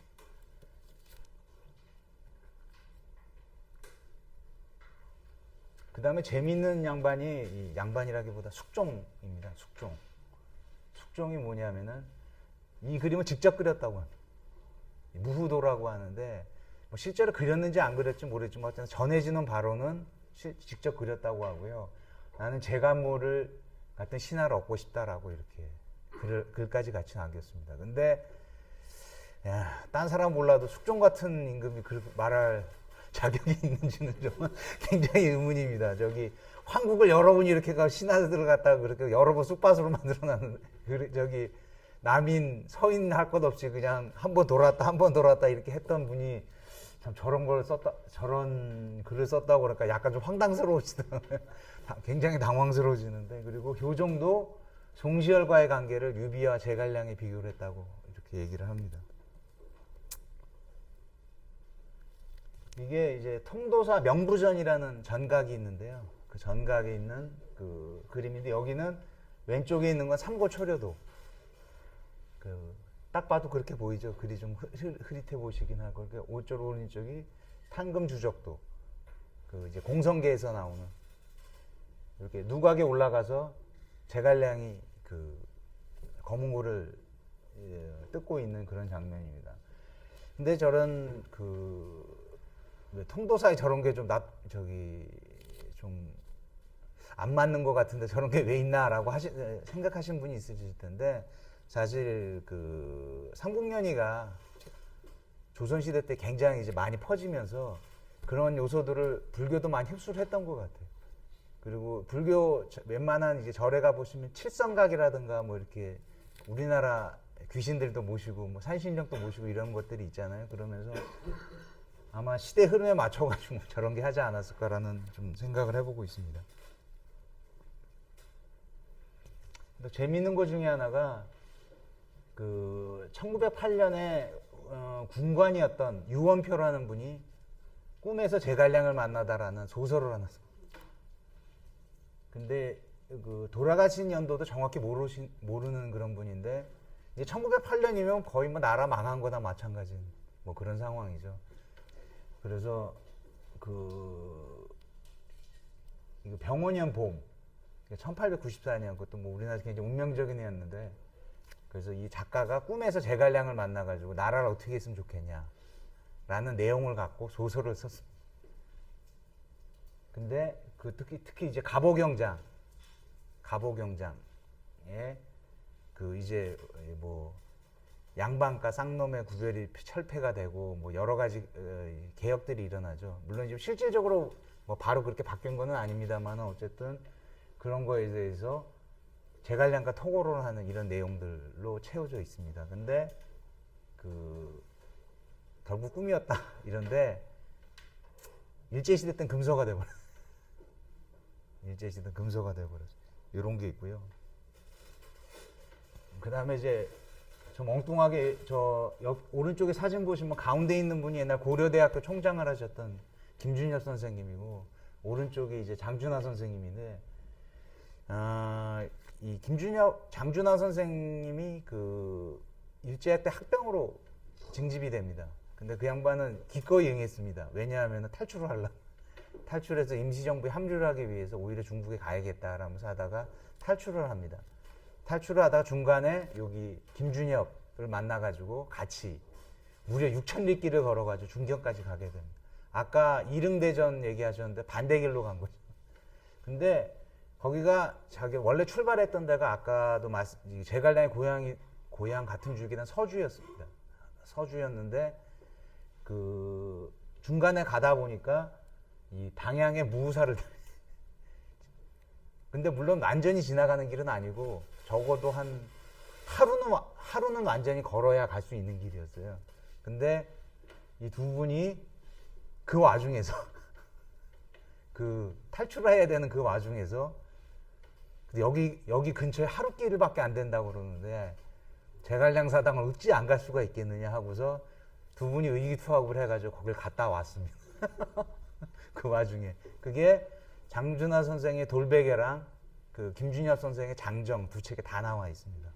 그래서 이것만 봐도 그 당시 동양의 지식인들한테 제갈량이라는 인물의 비중을 능히 알 수가 있는 탈출을 해야 되는 와중에서 하루를 소모해서 거길 갔다 온다라는 게 보통 일이 아니죠. 그래서 이런 게 이게 쭉 하다가 이제 현대 한국인과 제갈량 요즘에서도 여전히 지혜 상징으로 이렇게 평가가 되죠. 그래서 보통 뭐 프로야구 팬들도 감독이 굉장히 뛰어나면 뭐 염갈량이니 조갈량이니 이런 이제 표현들을 흔히들 씁니다. 근데 사실 말은 안 되죠. 성이 제갈이고 이름이 량인데 근데 어쨌든 이런 걸 많이 쓰고 유명한 성어들만 해도 출사표 읍창마속 칠종칠금 수호지교 산중명이 죽은 장다를 물리치다 뭐 그래서 딱 들어도 알만한 성어들이 굉장히 많이 쓰이고 있습니다. 삼국지 성어 자체도 많지만 제갈구명하고 직접 관련된 성어만도 이 정도가 됩니다. 그리고 이 삼국지 작가들만 해도 이문열, 황석영, 박종화, 한용운 하면 조금 갑자기 좀 낯설게 느껴지실 텐데 이 조선일보 연재를 하신 적이 있었어요. 일제시대 때 번역해서 연재를 하신 적이 있었는데 완결을 못했습니다. 완결을 못했기 때문에 근데 원고비 수입이 좀 끊기셔가지고 고생하셨다고. 그리고 정비석, 김홍신, 조성기 딱 봐도 뭐 어마어마하게 쟁쟁한 작가들이죠. 그리고 삼국지 만화가만 해도 이현세, 박봉성, 이희재, 고우영 그 외에 뭐 이건 좀 알려질 만한 작가들만 말씀을 드린 겁니다. 이 정도만 드려도 이 삼국지 특징이 제갈량이라는 거가 한국 사람들한테 얼마나 이제 긍정적인 의미로 인지가 되어 있는지 알 수가 있겠습니다. 그런데 여기서 좀 말씀드리고 싶은 게 하나가 뭐였냐면은 본인들 이제 제갈량이 아까 말한 이 삼국연의가 아무래도 송나라 때 특히 이제 화북을 금나라한테 뺏기니까 이제 촉한하고 동일시하면서 이제 그런 중화사상 내지 이런 그런 걸로 이제 과대평가됐다라고 하신 분들도 있고 아까도 미리 말씀드렸지만 저희도 그 소중화 이런 게 생기면서 이제 촉한하고 동일시하면서 제갈량을 좀 이렇게 높이게 됐다라는 걸 결코 부인할 수는 없습니다. 부인할 수 없는데 그게 전부는 아니다. 왜 그러냐면 일본에서도 비슷하기 때문에 그런 게 없는 그런 거랑 상대적으로 굉장히 자유로울 수밖에 없는 일본에서도 비슷한 현상들이 나타나거든요.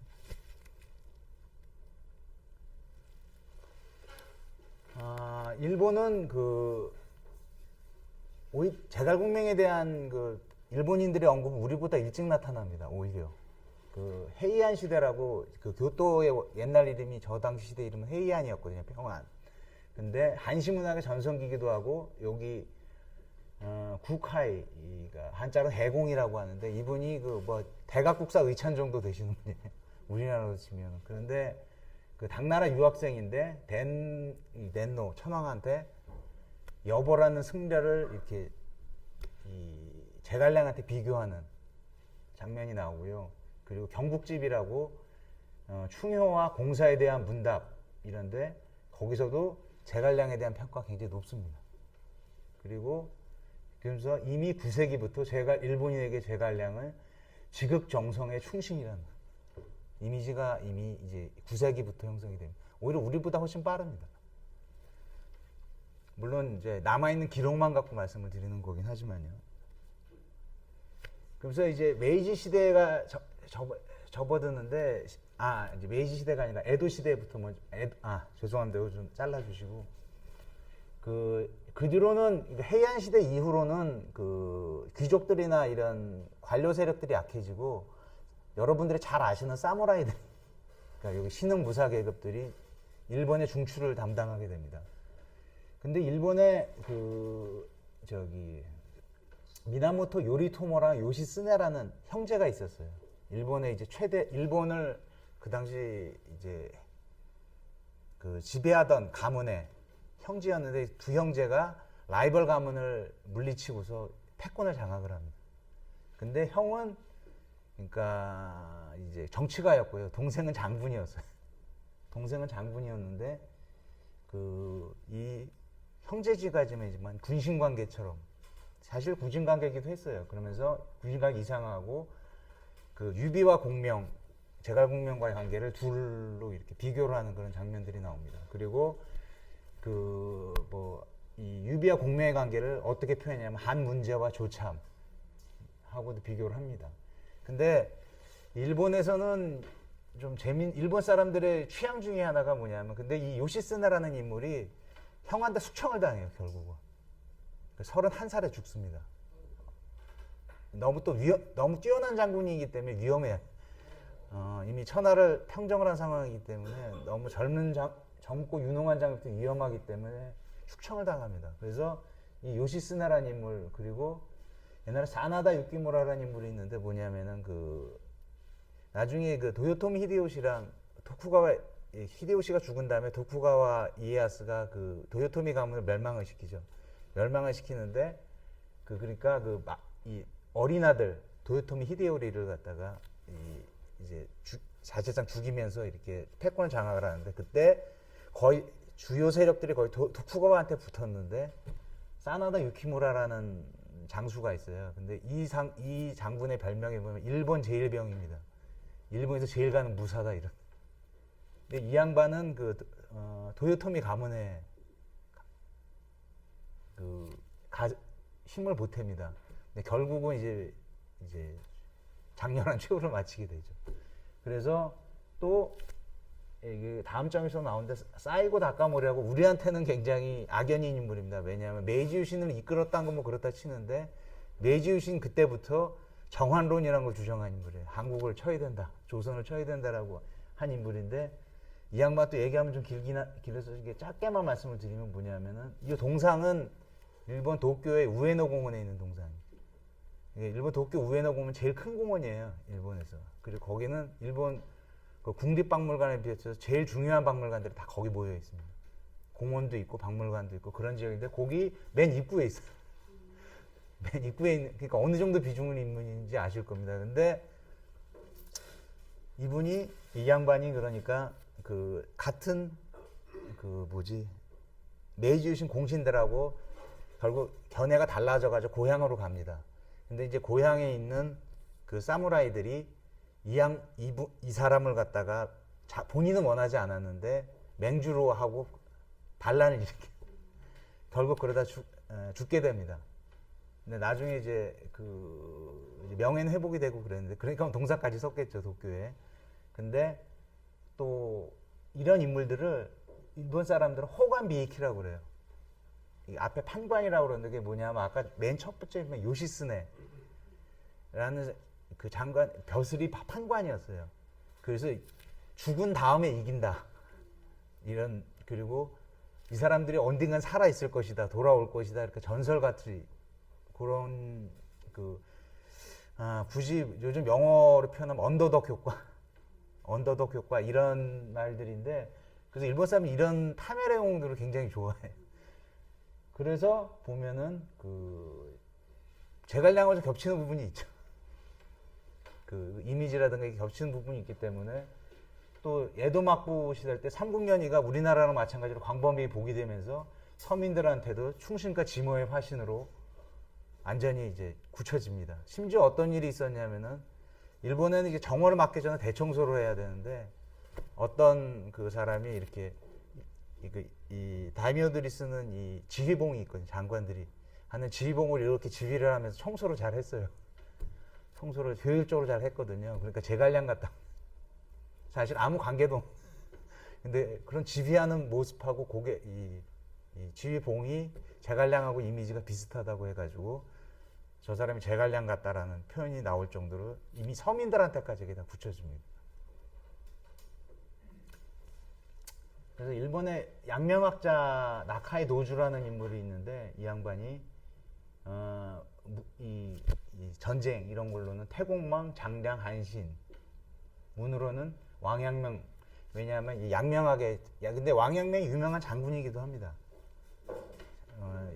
그리고 이 성인, 현인 요거랑 같이 비교를 하면서 어쨌든 뭐 최고의 인물이다.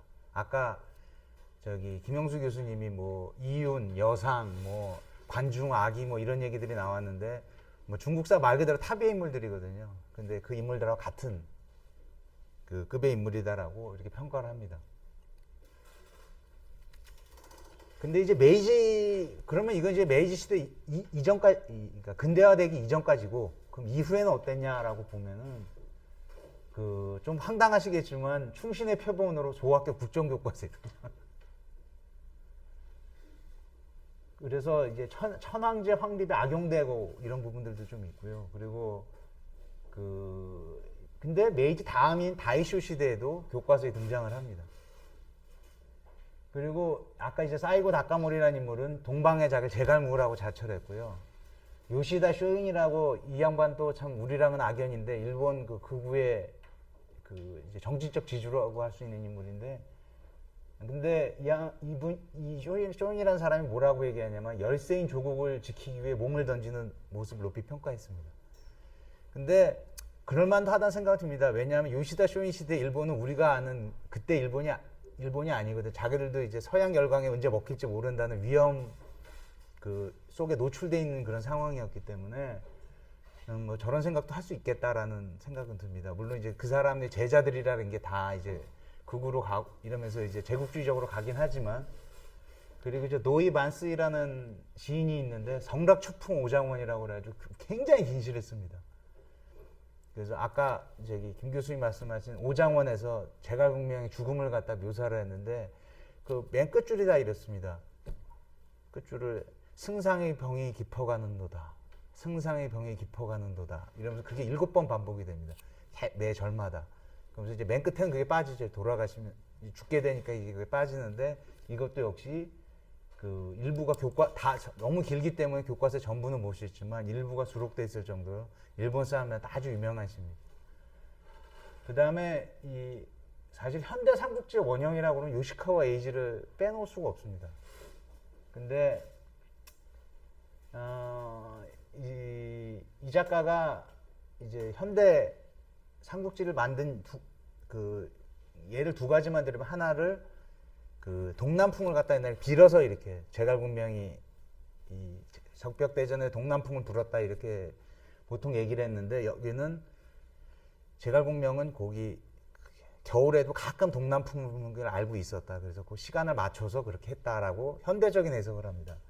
그리고 보통 삼국지 하면은 이 제갈량의 죽음으로 삼국지를 끝냅니다. 근데 아까 사실은 황건적의 난서부터 제갈룡무용까지 딱 보면 아까 50년이잖아요. 4살 때 그 황건적이 나고 54살 때 죽고 실제로 오나라가 멸망할 때까지 50년이 더 있습니다. 50년이 더 있었는데 삼국연의를 보면은 앞에 이 50년을 갖다가 거의 90% 쓰고 뒤에 마지막 멸망 50년을 갖다가 10편밖에 안 씁니다. 처삼촌 별모하듯이 이렇게 끝내버리는데 요시카와 에이지는 아예 그것도 없이 그냥 제갈공명 죽음으로 끝내버려요. 근데 이게 현대 삼국지가 대부분 이렇게 끝나요. 그러면서 어쨌든 일본에서도 삼국지에 대한 거기도 이제 시장이 엄청 나거든요. 그러면서 이런 여러 가지 역할들. 그래서 어쨌든 일본도 삼국지에 대한 지분이 있는 거죠. 나름대로. 이 왼쪽 그림을 보시면 이게 일본의 제갈량 상이에요. 일본화된 거죠. 예, 일본화된. 예. 그리고 오른쪽은 아까 그 이제 제갈량에 대해 평가를 했던 요시다 쇼잉이라는 인물이에요.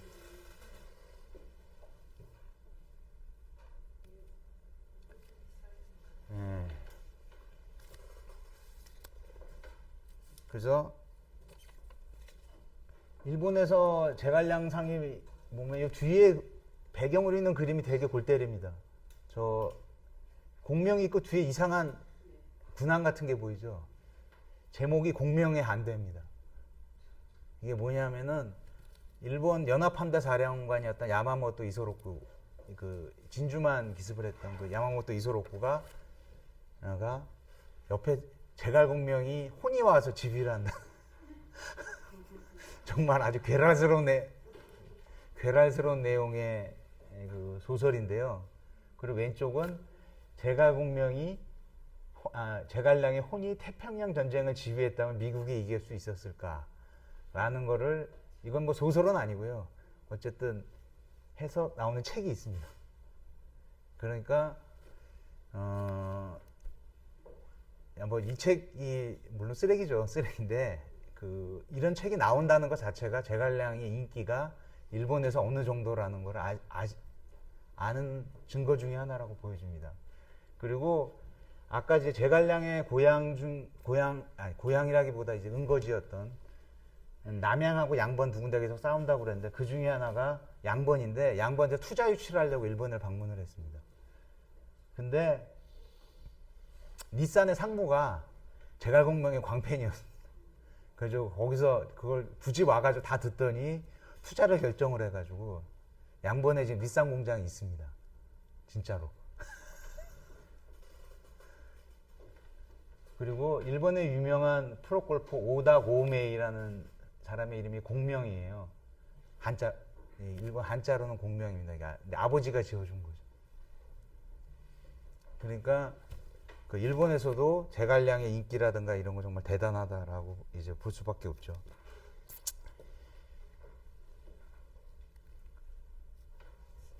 그래서 마무리를 짓고 이제 뒷말씀을 좀 드리면은 동양 삼국의 제갈량상은 조금씩 차이는 있습니다. 어쩔 차이는 있는데 그 이상적인 동양의 4대 부다. 그리고 이 옛날 프루타르크스 영전이라든가 옛날 그리스 로마 신화뿐만 아니라 그리스 로마의 뭐 페르시아 전쟁이라든가 포에니 전쟁이라든가 로마 내전이라든가 뭐 이런 것들 있죠. 이게 이탈리아만의 얘기일까요? 서양 사람들한테? 그렇지 않지 않습니까? 그는 서양인들의 이게 뼈와 살을 이루는 그 공동의 텍스트거든요. 근데 저는 삼국지도 그렇다고 생각합니다. 물론 중국에서 무대에서 벌어져서 중국 이야기인 건 틀림은 없지만 이미 한중일 삼국의 공동 텍스트인 거죠. 저는 이 사람들한테 지나간 사람 붙잡고 물어보면 우리나라 아까 홍길동전이 했죠. 홍길동전 읽어봤어요. 남자들한테 홍길동전 있어봐요. 춘향전 읽어봤어요. 삼국지 읽어봤어요. 뭐 거의 열의 삼국지가 압도적으로 많다고 생각합니다. 내용은 훨씬 김에도 불구하고. 그래서 예, 이 동양 삼국에서 공유하는 문화라는 점에서, 그리고 아까도 말씀드렸지만 게임이라든가 영화라든가 드라마라든가 뭐 정말 여러 가지 그 이 문화 텍스트로서 계속 재생산이 되고 있기 때문에 그 특히 그 삼국지 최고의 주인공이라고 했던 제갈공명에 대한 이해라든가 그거는 좀 어느 정도는 알고 있어야 되지 않을까라는 생각을 많이 합니다. 그리고 네티즌 평 중에서 제일 마음에 드는 걸 두 개를 골랐습니다. 우리나라 네티즌의 평입니다. 제갈량만큼 똑똑한 사람 한말 난세 와중에 차고 넘쳤을지 모르나, 가끔 그 제갈공명의 그 충성심하고 그 행정 능력에 대해서는 거의 뭐 의심의 여지가 없습니다. 그런데 그 군사적 재능에 대해 가지고는 이게 뭐 어느 정도냐 이런 평가들을 많이 합니다. 그래서 어떤 사람은 가후가 더 뛰어나다, 곽가가 더 뛰어나다 뭐 이런 얘기들을 많이 하는데, 그래서 저런 표현을 쓴 것 같아요.